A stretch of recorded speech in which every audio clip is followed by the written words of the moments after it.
한 주간 가장 주목받은 과학 소식을 되돌아보는 사이언스 핫파이브 시간입니다. 네, 이번 주에는 어떤 이야기가 시청자들의 주목을 받았는지 최소라 기자와 함께 알아보겠습니다. 어서 오세요. 안녕하세요. 네, 5위부터 알아볼까요? 네, 국내 연구진이 마치 원어민 교사처럼 영어를 가르쳐주는 인공지능 선생님을 개발했습니다. 이번 기술은 기존의 예상 문답 안에서 대화를 나누던 것과 달리 원어민과 대화하듯이 수업을 자연스럽게 이어갈 수 있다는 게 특징인데요. 학생이 지문을 듣고서 따라 읽으면 발음을 평가해서 점수로 알려주고 해석도 도와줍니다. 또 공부한 지문에 대한 작문을 쓰면 이에 대한 첨삭도 가능합니다. 지문에 대해서 자유롭게 대화도 나눌 수 있는데 대답을 잘못하면 이에 대한 피드백도 바로 받을 수 있습니다. 네. 이번 기술은 스스로 바둑을 두면서 똑똑해졌던 알파고처럼 자기 대화형 강화학습 덕분에 소량의 학습 데이터로 성능을 높일 수 있었는데요. 특히 한국인 특유의 영어 발음은 물론 아이들의 발음 데이터로 학습을 해서 발음 인식의 정확도가 90% 정도로 높았다고 합니다.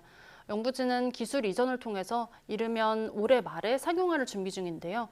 이 기술을 한국어에도 적용해서 한국어를 배우려고 하는 외국인들에게 한국어 교육을 제공할 예정이라고 말했습니다.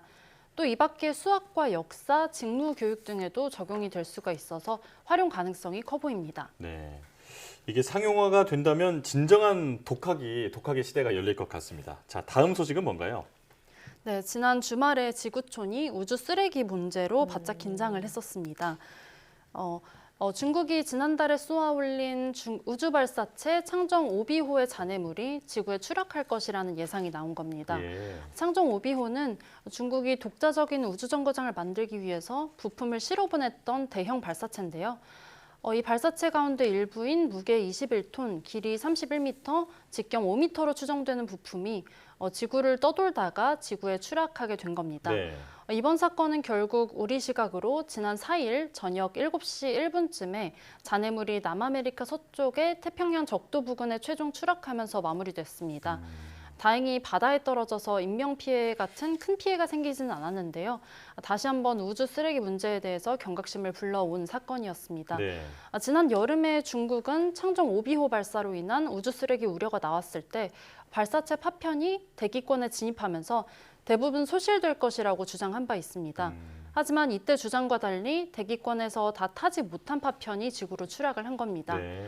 앞서 2020년엔 중국 로켓 파편이 아프리카 서부에 있는 코트디부아르에 떨어져서 건물이 파손되는 일도 있었고요.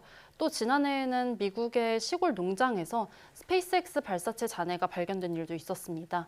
앞으로 우주 개발이 더 활성화되면서 더 많은 우주 발사체들이 우주로 향하게 될 텐데요. 이 민가에 피해를 줄 가능성을 완전히 배제할 수 없는 만큼 이 각국의 우주 쓰레기에 대한 책임이 더 중요해지고 있습니다. 네, 이제는 우주 진출뿐 아니라 우주 쓰레기 해결까지 좀 많은 관심이 필요해 보이는 것 같습니다. 다음 소식도 알아볼까요? 네, 50년 만에 달 복귀 프로젝트를 위한 미국 나사의 아르테미스 1호 로켓이 또 이번에도 허리케인 영향으로 또다시 연기가 됐습니다. 네. 현지 시각으로 오는 14일로 예정됐었던 발사가 16일로 밀린 겁니다. 미국 나사는 허리케인 니콜의 상황을 주시하고 있다면서 니콜이 지나간 이후에 현장 요원의 안전한 복귀와 점검 통과 등을 전제로 발사 목표일을 조정했다고 밝혔습니다. 앞서서 아르테미스 1호는 지난 8월 말에 첫 발사 시도가 로켓 엔진의 온도 센서 결함으로 연기됐었고요. 9월 초에는 두 번째 발사 시도가 있었는데 수소연료 누출 문제로 연기됐습니다. 네. 9월 말에 세 번째 발사 시도 때는 허리케인 이언이 북상하면서 발사가 중단됐는데요.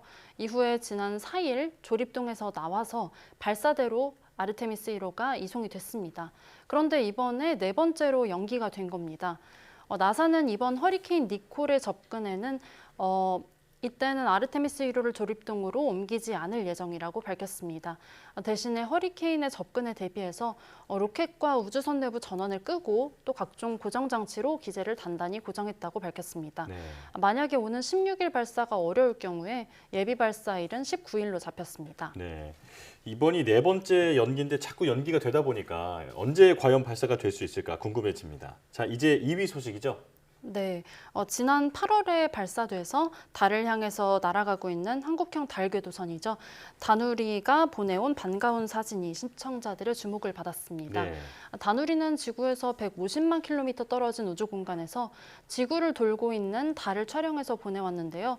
다누리는 지난 9월과 10월에 걸쳐서 매일 한 번씩 달과 지구의 모습을 촬영했습니다. 이 사진을 이어붙였더니 작은 달이 지구 주위를 큰 궤도로 도는 모습이 보였습니다. 그리고 또 이 가운데 지난 9월 24일에 11시 40분부터 3시간 동안 10분에서 20분 간격으로 촬영을 했는데 이때 찍힌 사진 15장을 이어붙였더니 달이 지구를 통과하는 모습이 생생하게 담겼습니다. 네. 앞서 다누리는 지구에서 120만 킬로미터 정도 떨어진 곳에서 지구를 떠날 때 싣고 갔던 BTS의 다이너마이트 뮤직비디오를 지구에 전송해서 실시간 스트리밍하는 데도 성공을 했습니다. 네. 이 같은 성과는 다누리에 실린 우주 인터넷 탑재체가 극한의 우주 환경에서도 정상으로 작동했다는 걸 보여줍니다.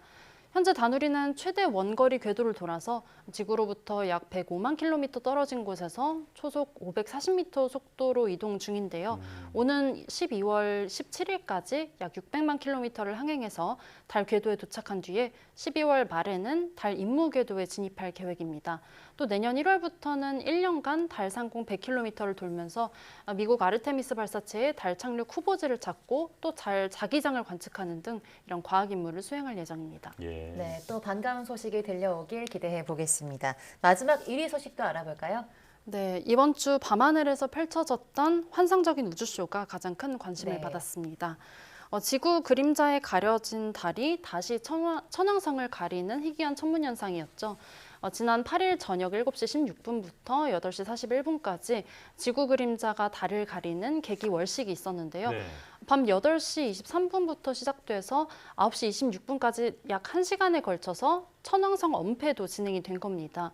월식과 행성 엄폐가 동시에 나타나는 건 지난 200년 동안 단 4차례 발생했을 정도로 드문 일이라고 합니다. 예. 이번 현상은 저녁 6시경부터 이 보름달이 한 귀퉁이부터 어둡게 변하다가 달 전체가 어두워지면서 보름달이 붉게 보이는 식으로 진행이 됐습니다. 그리고 저녁 8시 41분부터는 가려진 달이 차차 모습을 드러내기 시작했는데요.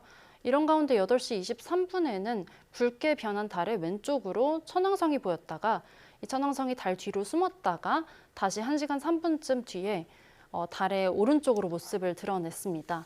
이번 월식은 아시아와 호주, 미주 대륙 등에서 볼 수 있었다고 하는데요. 우리나라에서는 동쪽 하늘 높은 곳에서 나타난 데다 날씨까지 맑았기 때문에 많은 시민이 관측할 수 있었습니다. 네.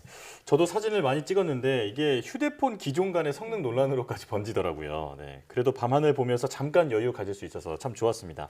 자, 지금까지 최소라 기자와 함께 한 주간 주목받은 소식 모아봤습니다. 고맙습니다. 감사합니다.